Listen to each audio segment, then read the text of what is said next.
1 час помалку сон. Со поместување на стрелките нанапред граѓаните изгубија дел од ноќта па се разбудија ненаспани.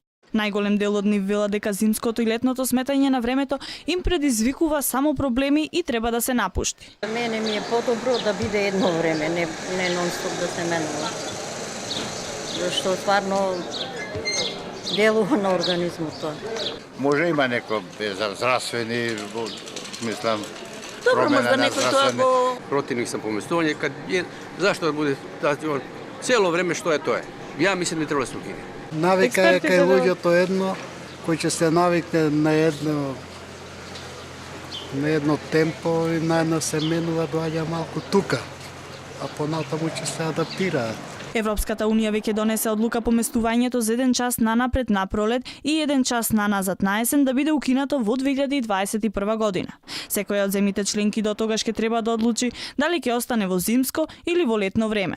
Европската унија заклучи дека поради промена на времето се зголемува бројот на сообраќајни несреќи и компликации после хируршки интервенции, а истражувањата на ниво на унијата покажуваат дека 84% од испитаниците сакаат да го прекинат сезонското менување на времето. Нашите власти веќе најавија дека ќе се следи примерот на Европската унија, па најверојатно и часовниците ќе се поместуваат само уште следната година.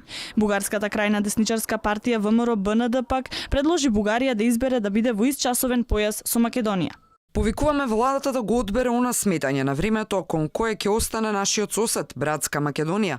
Така поделбата на бугарскиот народ од двете страни на границата, дури и со време, ќе биде укината.